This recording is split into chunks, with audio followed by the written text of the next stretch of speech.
Pertama-tama kita bersyukur kepada Tuhan Yang Maha Kuasa, karena setelah bekerja keras dari saya tadi siang, sampai dari mulai jam 1 atau jam 2 tadi, sampai ini mau menjelang tengah malam, udah mau sahur nih. Jadi, masih tetap bertahan dalam keadaan sehat semua.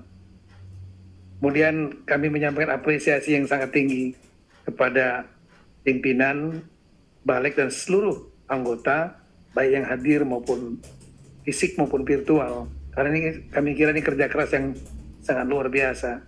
Saya juga mungkin selama di kabinet dari Kapolri sampai Mendagri baru kali ini menyelesaikan dengan cepat seperti ini.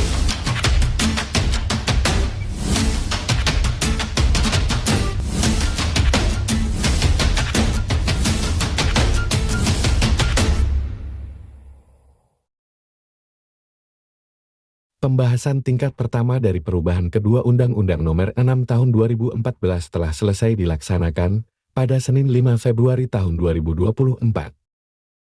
Pembahasan secara maraton antara Badan Legislase atau Balik DPR RI dengan Kementerian Dalam Negeri selaku wakil dari pemerintah telah menghasilkan beberapa kesepakatan untuk perubahan dalam revisi Undang-Undang Desa.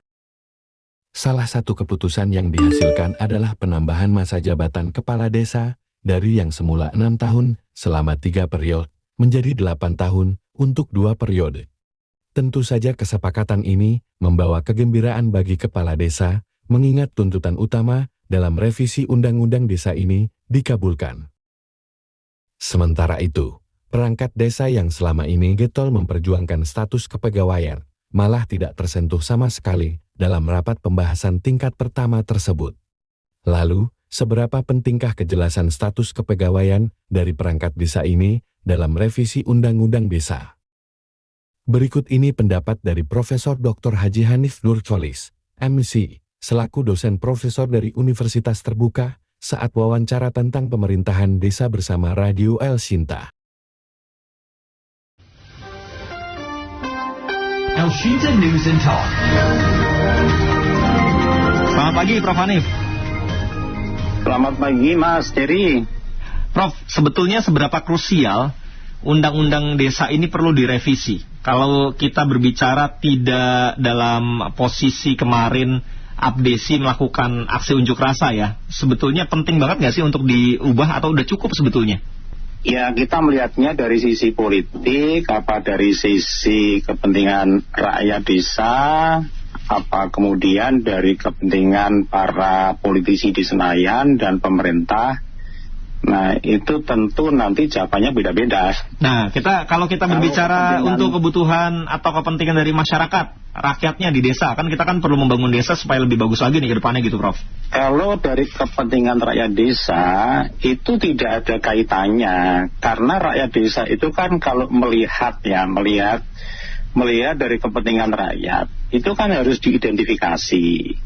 Kebutuhan rakyat desa itu apa sih sebetulnya? Itu gampang dengan riset jelek-jelekan saja lah. Artinya nggak perlu pakai metodologi yang rumit-rumit begitu. Dilihat aja ya, datang aja ke desa.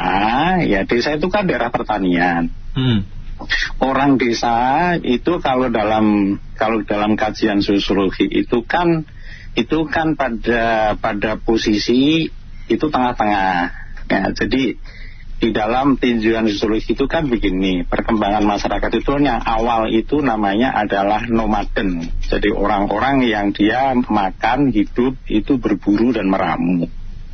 Setelah itu kemudian kan dia namanya menetap. Nah, menetap itu awalnya itu bentuknya tribal. Tribal itu suku. Suku-suku itu, sederhana itu, ya, yang dia juga hanya hidup dengan cara namanya subsisten. Subsisten itu dia menanam, terus kemudian hasilnya dimakan untuk survival tok. Bukan untuk dijual, untuk macam-macam, enggak. Hanya untuk survival. Nah, dari tribal itu kemudian dia membentuk yang namanya komunitas desa itu.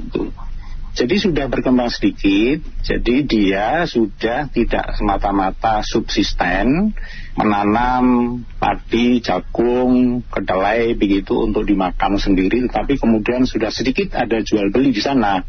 Dan itu kemudian juga membentuk satu governance, membentuk satu pemerintahan sederhana. Tapi ya lebih banyak untuk memenuhi kebutuhan-kebutuhan hidup sehari-hari saja gitu. Kemudian nanti akan berkembang. Berkembang itu menjadi namanya suburban. Jadi setengah kota gitu ya. Nah, setelah berkembang setengah kota itu artinya apa?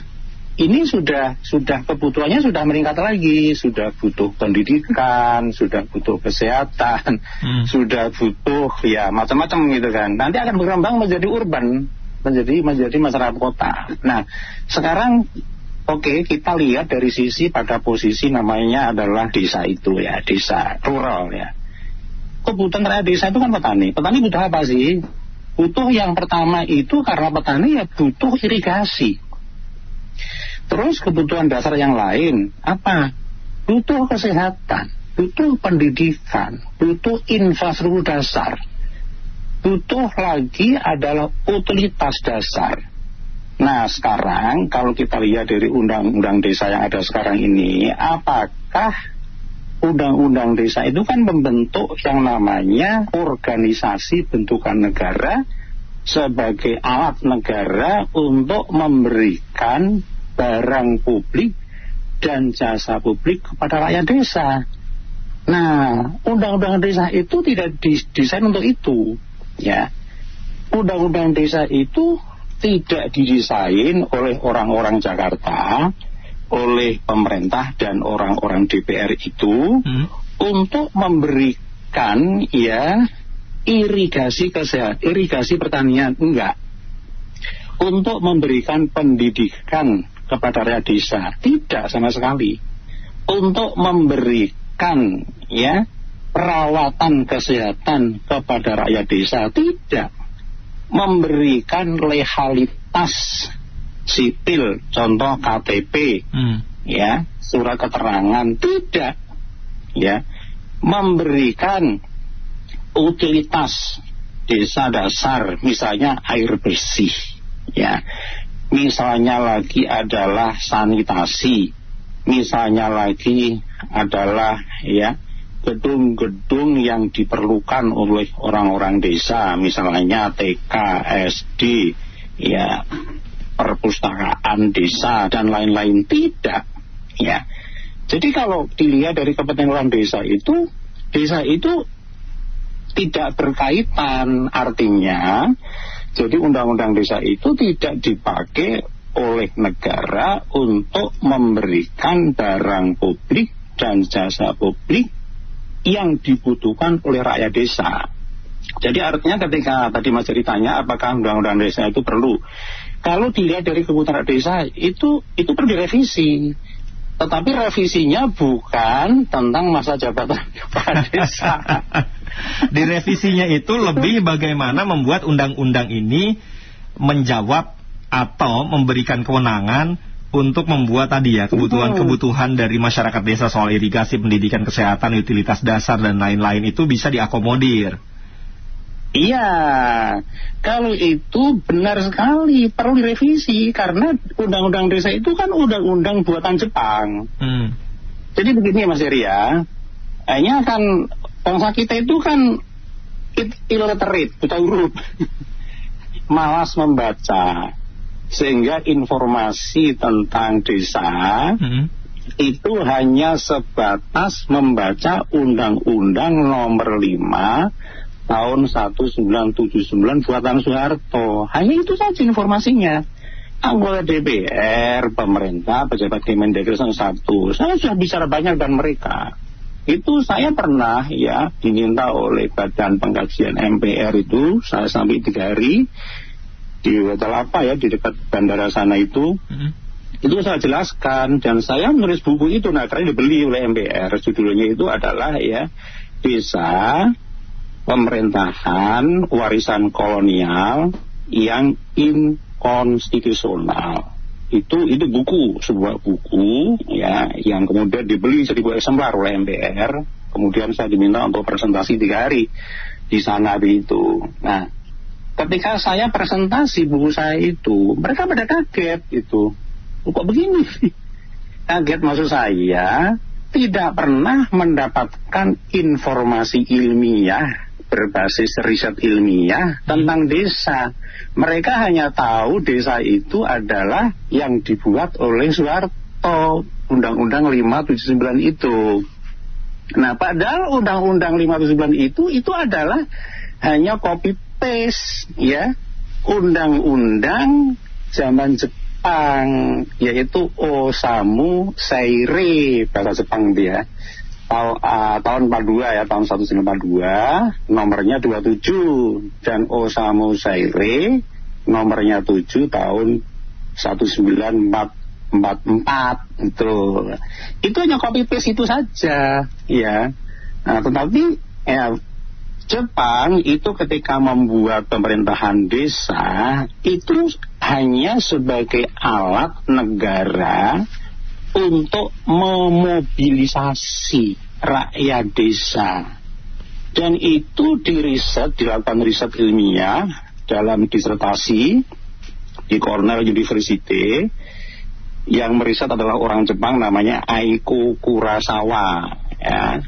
Dan itu judul disertasinya adalah Mobilization and Control Social Change in Rural Java. Jadi mobilisasi dan pengendalian rakyat, ya, satu perubahan sosial di desa di Jawa.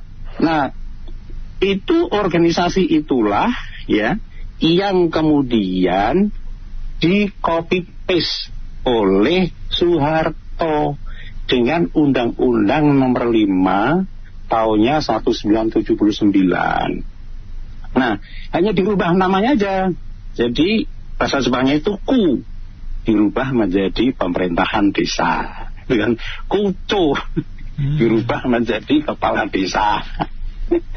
Juru tulis dirubah menjadi sekdes, mandor dirubah menjadi ketua urusan, kaur itu, ya, itu mandor itu waktu zaman Jepang menjajah kita itu, ya. Kemudian namanya Aza dirubah menjadi RT, ya.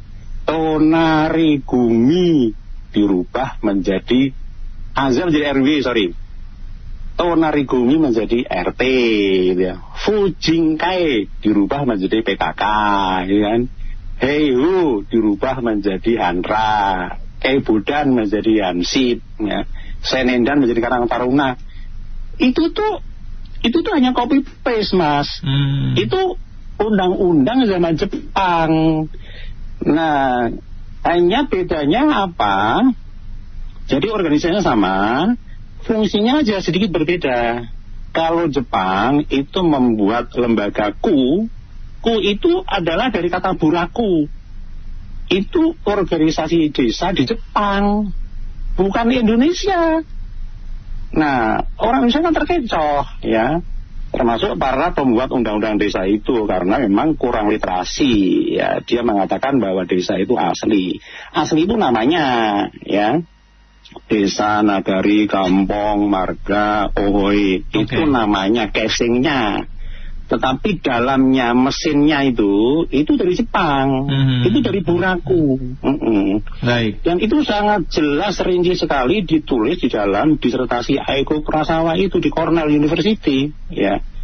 Bukunya tebel, ada 1000 halaman. Saya punya. Oh, ya. Ini kajiannya harus mendalam berarti, ya. Oke, Prof.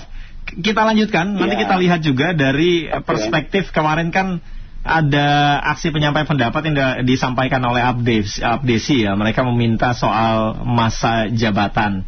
Ada beberapa di antaranya yang menyampaikan, dan ini bukan pertama atau dua kali, ya, tapi sudah sering Abdesi melakukan aksinya supaya undang-undang desa ini direvisi, terutama berkaitan dengan masa jabatan kepala desa.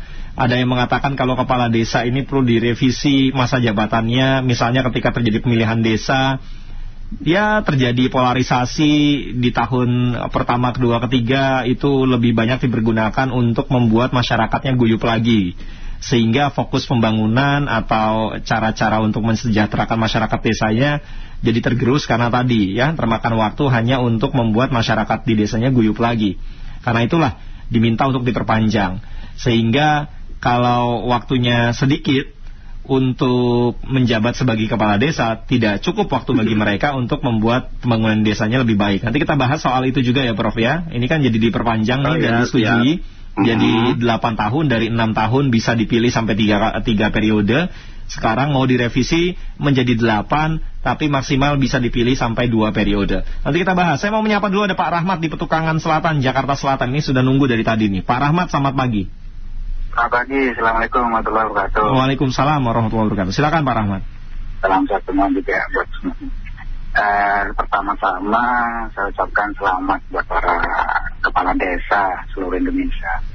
Jadi itu mungkin sebuah hadiah yang sangat luar biasa menjelang Pilpres tahun 2024. Dan sebenarnya pemerintah di satu sisi adalah mengakui kekalahan terhadap desakan para abdesi tersebut. Kenapa? Kalau mereka pemerintah tidak mengiyakan dan menyetujui akan ada revisi seperti itu, kantong-kantong suara di desa itu tidak akan pernah mereka dapatkan. Dan ini semuanya pasti ujung-ujungnya ada politik. Itu yang pertama. Terus yang kedua adalah jabatan kepala desa itu mau dirubah sampai 16 tahun, 3 periode atau 2 periode, 6 tahun, 8 tahun.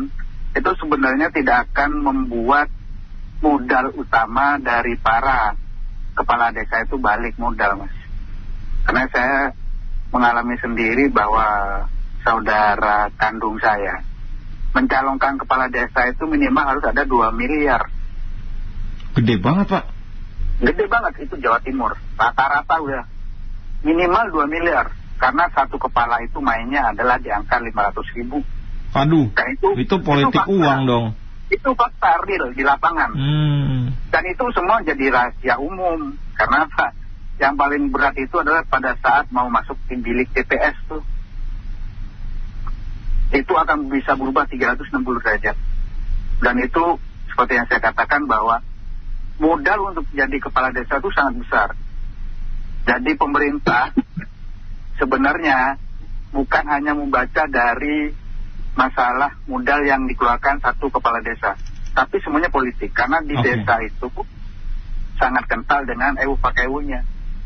Dan jangan salah, ketika kepala desa tidak menyetujui seseorang untuk mendapatkan bantuan, itu pasti terjadi. Itu real di lapangan. Baik. Itu aja. Terima kasih. Terima kasih. Waalaikumsalam Pak Rahmat. Kita ke penelpon kedua dulu ya Prof ya. Ada Pak Putra di Sibolga, Sumatera Utara. Halo Pak Putra. Ya, Assalamualaikum. Waalaikumsalam. Silakan Pak Putra. Dengan Pak siapa narasumber Pak? Dengan Profesor Hanif Nurholis.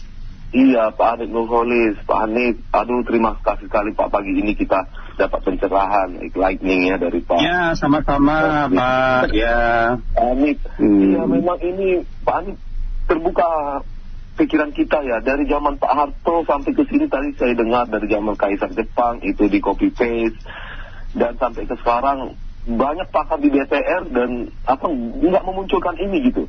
Langsung DPR kita mensahkan begitu aja dengan mata buta gitu ya. Padahal menteri desa ada, tapi entah kenapa entah baru sekarang kita bersyukur sekali. Satu pertama. Yang kedua Pak Hanif ya, siapa yang menjamin bahwa SDM manusia di desa itu dikader dari mana gitu. Jadi kalau nggak jelas, ini harus dikaji lagi ini DPR kita di sedang komisi bagian desa ini, undang-undang tentang desa, undang-undang tentang SDM manusianya, infrastrukturnya, pengelolaan anggaran, penegak hukumnya, siapa mengawasi, regulasi desa. Jadi nggak jelas dia. Padahal kita punya pemilu di legislasi eksekutif trias politika demokrasi ya. Untuk gubernur itu jelas dia dari partai dengan sistem terbuka, langsung bebas rahasia. Tapi untuk ini ya saya sangat miris sekali Pak. 86.000 desa kita ya, sekitar segitu. Kok kita baru sekarang mendengar ini gitu. Dari zaman Jepang hanya copy paste doang dari Pak Soeharto. Sekarang udah 7 presiden loh Pak. Kita 78 tahun merdeka. Benar kita dijajah pernah Belanda 3,5 abad, Jepang 3,5 tahun, Inggris, Spanyol, Portugis. Tapi entah kenapa untuk yang seperti ini kita baru dengar sekarang gitu loh. Jadi saya minta sama Pak Hanif nih, tolong Pak dibuahkan lagi jangan sampai DPR ini mensahkan mau 8 tahun, mau 2 tahun. Tadi penelpon terakhir sebelum saya ini, saya terkejut mendengarnya. Dari narasumber Elsinta kemarin yang memberikan kita pencerahan juga, ini berpotensi untuk dibuat menjadi masa yang berkaitan dengan pemilu gitu maksudnya, Pak Putra. Benar sekali, Pak. Oke, baik. Sekali. Terima kasih Pak Putra ya. Suara di sana, Pak. Ya. Assalamualaikum. Waalaikumsalam. Pak Putra di Sibolga, Sumatera Utara. Prof, kita tampung dulu 2 penelpon tadi ya. Kita jeda dulu, kita dengarkan yang berikut ini. Nanti kita lanjut setelah kita jeda.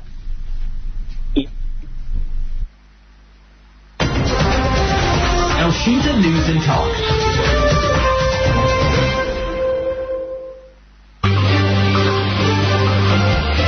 Elshinta Update. Pemerintah dan DPR akhirnya setuju melakukan revisi Undang-Undang Desa dalam rapat yang digelar oleh Badan Legislasi DPR dengan Kementerian Dalam Negeri pada Senin 5 Februari 2024. Anggota Panja Revisi Undang-Undang Desa DPR RI fraksi Partai Golkar Firman Subagio menjelaskan revisi Undang-Undang Desa akan disahkan usai masa reses mendatang. Dan akhirnya disepakati menjadi undang-undang yang diputuskan tinggal 1. Kemudian di tinggal 1 ini karena pagi hari kita ada paripurna, maka mekanismenya kan tidak serta-merta itu langsung bisa disahkan. Karena untuk penetapan di paripurna kan harus berkirim surat dulu Badan Legislasi kepada pimpinan DPR, pimpinan DPR harus berapa pemilihan dan harus dibamus baru di paripurna. Nah, proses itu tidak bisa dipaksakan, maka untuk paripurna pengesahannya itu nanti menunggu setelah proses akan datang. Firman menambahkan salah satu poin paling krusial dalam revisi Undang-Undang Desa yakni mengenai masa jabatan, di mana DPR dan pemerintah sepakat menambah masa jabatan kepala desa menjadi 8 tahun dengan maksimal 2 periode. Firman menyatakan masa jabatan 8 tahun tersebut bukan hal baru karena sudah ada dalam Undang-Undang Desa sebelumnya. Alisan, kemeja lokal brand dengan standar internasional. Dapatkan di modern dan tradisional market di seluruh Indonesia. Ingat kemeja, ingat Alisan. Elshinta News and Talk. Prof Hanif, kita lanjutkan perbincangan kita mengenai rencana revisi Undang-Undang Desa, terutama soal klausul bagaimana masa jabatan kepala desa. Tadi banyak yang menilai ini adalah politis, terutama tadi ya Pak Rahmat dan Pak Putra menyinggung ada kaitannya dengan pendulangan suara di pemilu 2024 nanti. Gimana Prof? Silakan Prof. Iya, tadi kan di awal sudah saya katakan itu untuk kepentingan siapa dulu kan itu kan. Kalau untuk kepentingan rakyat itu nggak ada urgensinya dan tidak ada koherensinya.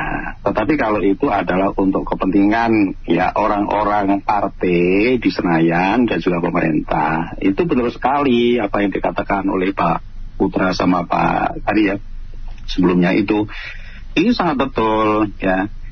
Karena jadi ini kan pola-pola zaman Soeharto. Jadi tadi saya teruskan ya supaya konteksnya itu menjadi clear supaya jelas. Jadi Jepang itu membentuk yang namanya ku itu dari kata buraku dari negara Jepang sana. Kemudian itu dioper dibawa ke sini, diimpor dari Jepang, kemudian dicangkokkan paksa itu di Indonesia. Namanya ku itu. Dengan RT-nya, dengan RW-nya, dengan PKK-nya, dengan EU-nya, Andra Hansin itu di copy paste oleh Soeharto. Nah, kalau Jepang itu ku atau desa, pemerintah desa itu dipakai untuk kepentingan perang. Ya, jadi Jepang itu waktu itu kan melawan sekutu dia. Oleh karena itu rakyat desa melalui kucu kepala desa itu memobilisir rakyat ya supaya membantu perang gitu ya. Nah, Soeharto itu hanya beda sedikit aja, ya. Jadi Soeharto bukan untuk perang, tapi untuk kepentingan politiknya Soeharto. Yaitu apa? Yaitu kuco itu, kepala desa itu dipakai Soeharto untuk menggulkarkan rakyat desa. Supaya jadi gulkar semua. Itu dari sisi politiknya. Kemudian dari sisi ekonomi, itu adalah untuk menggulkan, untuk menyukseskan proyek-proyek ekonomi yang didanai dari Bank Dunia, dari IGGI, ya, dari utang-utang internasional itu kan harus dibuang ke desa.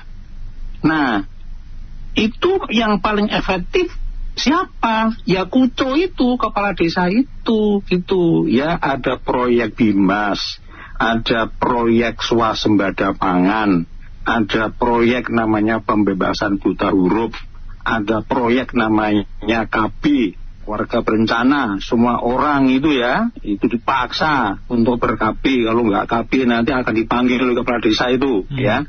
Tidak, tadi penelpon yang pertama itu tidak dikasih surat. Ya, Pak Rahmat ya tadi ya.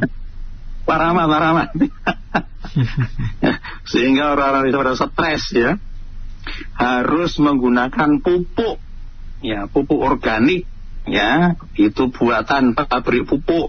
PT Pupuk, yang itu dananya semua itu dari oligark semua.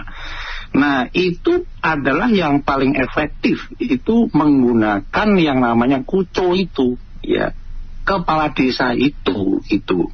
Nah, jadi apa yang dikatakan oleh Pak Putra dari Sumatera Utara tadi itu betul sekali. Jadi itu kaitannya bukan untuk menyejahterakan desa, tapi itu adalah untuk elektoral, yaitu untuk mendulang suara, ya, sehingga orang politik di Senayan sana itu nanti hebat-hebatan pamer jasa.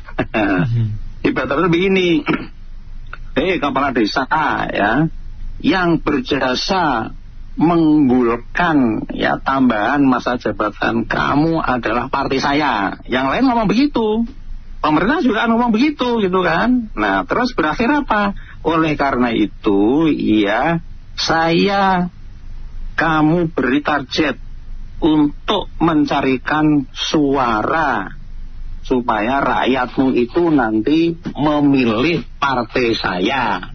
Ya, itu aja. Jadi kalau ini adalah untuk kepentingan rakyat, bangsa, negara, ini nggak ada koherensinya, ya. Karena undang-undang desa itu memang tidak didesain untuk itu. Tadi saya jelaskan seperti yang disampaikan oleh Pak Putra tadi ya. Di desa itu tidak ada birokrasi profesionalnya, tidak ada. Karena itu adalah organisasi yang di dalam bahasa ilmiah namanya adalah state corporatism namanya. Bahasa terjemahan kita itu adalah korporatisme negara. Maknanya apa? Bahasa gampangnya begini. Jadi pemerintahan desa itu bukan birokrasi formal. Bukan seperti misalnya kabupaten, kota, provinsi. Itu kan birokrasi formal namanya. Nah, pemerintahan desa bukan itu. Pemerintahan desa itu organisasi sosial politik dibentuk oleh negara dengan undang-undang lagi. Hebat kan namanya dengan undang-undang. Tetapi statusnya itu hanya sebuah korporatisme negara. Jadi dia itu bukan kayak kecamatan, kelurahan, kabupaten, bukan. Itu organisasi sosial politik. Jadi mirip-mirip kayak KONI itu loh, Mas Dery. KONI itu kan bukan birokrasi negara kan itu kan. Itu kan organisasi bentukan negara, tapi bukan birokrasi negara. Nah, jadi perangkat desanya itu apa kayak ASN? Ya bukan. Itu memang bukan birokrasi negara. Ya, itu ya nggak jelas statusnya itu, apakah dia itu ASN, apakah dia itu pegawai kontrak, apakah itu pegawai honorer pemerintah. Enggak. Jadi dia status perangkat desa itu adalah ya apa ya itu, karena dicangkolkan ke undang-undang ASN nggak bisa, cangkolkan dengan undang-undang ketenagakerjaan, ya kan dia bukan pegawai perusahaan. Iya, karena dipilih oleh masyarakat desanya kan ya. Oleh masyarakat desa. Tapi gini Prof, nah ini kan sudah mau direvisi ya. Ya taruhlah sudah 90% pasti akan direvisi. Nah bagaimana agar revisi yang utamanya adalah soal masa jabatan menjadi 8 tahun dan maksimal bisa dipilih 2 periode ini bisa betul-betul bermanfaat untuk masyarakat desanya, Prof. Bagaimana memastikan hasil dari revisi ini bisa betul-betul bermanfaat untuk masyarakat desa, bukan hanya untuk kepentingan misalnya kepala desa tadi ya, atau segelintir kelompok lah. Gimana tuh Prof? Iya, itu kalau saya ini kan orang akademis ya. Kalau orang akademis itu kan basisnya eviden, basisnya itu kan data empirik kan gitu ya. Nah, sementara argumen-argumen yang dipakai oleh abdesi, kepala desa, perangkat desa, orang-orang politisanya itu kan argumennya itu argumen opini, ilusi dan halusinasi, ya. Prof, nggak khawatir nanti diprotes itu, Prof? Ya nggak nyambung, gimana? Nggak khawatir diprotes itu tadi? Oh ya, kita aja adu argumen aja karena tadi evidence base-nya berdasarkan ilmu ya, ada rujukannya gitu ya, Prof ya. Iya, kan mestinya ya ketika dia mengatakan ya bahwa kalau jabatannya hanya 6 tahun itu tidak efektif, evidennya apa gitu.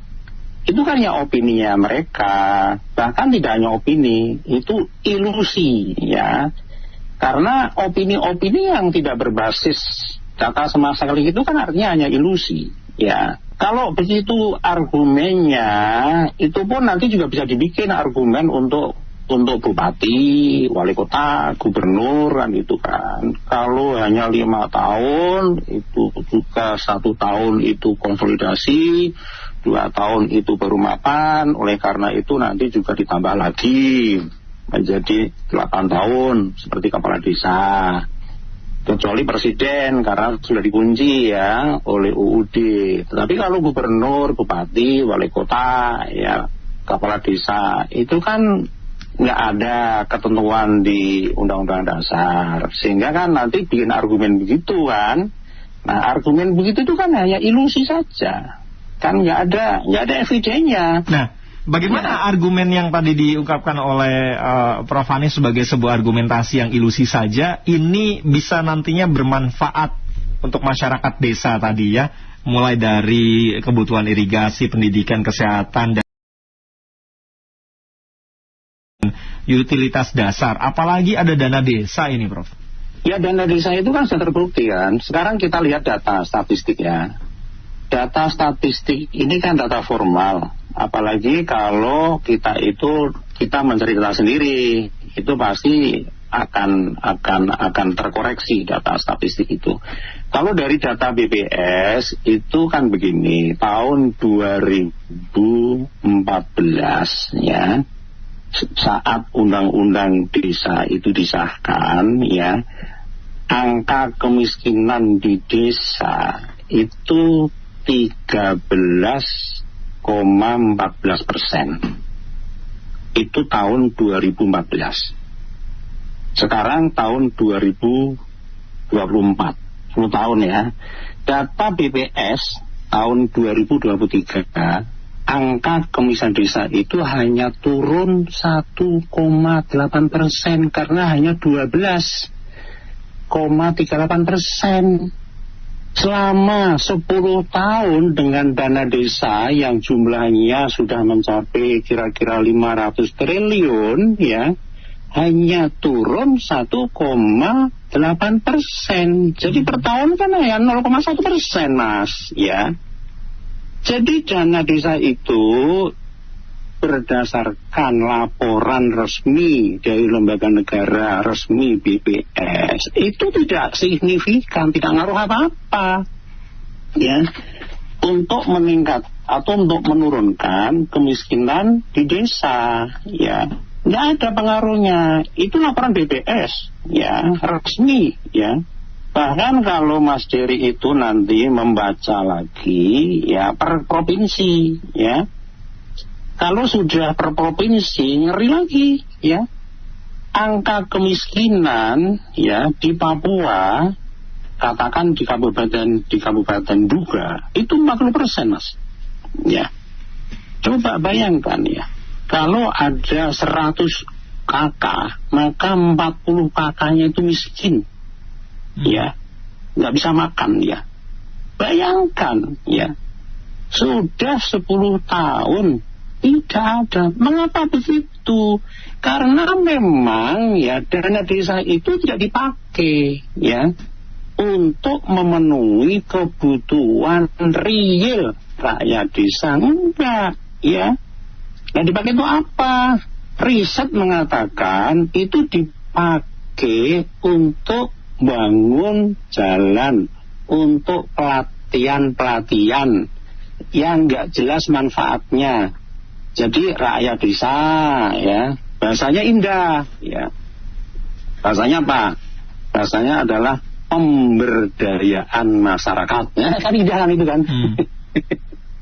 Oke. Bentuknya apa ya? Rakyat desa itu setiap tahun ya itu dibikin ya pelatihan, membuat tempe, pelatihan ya, membuat sablon, pelatihan, membuat apa namanya lagi misal kerajinan ya. Tapi itu proyek-proyek untuk buang uang yang rakyat desa nggak butuh itu ya. Karena selesai pelatihan itu pun juga nggak ada yang menjadi pengusaha sablon, nggak ada yang menjadi pengusaha tempe, ya nggak ada. Karena butuh modal dan lain-lain ya. Oke, baik. Nah, ya, Prof. Terima kasih Prof Hanif waktu dan juga penjelasannya ya. Ini kita jadi belajar banyak lagi tentang sejarah bagaimana sebetulnya terbentuknya pemerintah desa. Terima kasih Pak Prof Hanif. Selamat pagi Prof. Ya, sama-sama tadi. Ya, selamat pagi. Ya. Pakar Pemerintahan Desa, Guru Besar Tetap dalam bidang Ilmu Administrasi Pemerintahan Daerah Universitas Terbuka Jakarta, Profesor Dr. Hanif Nurholis, MSI.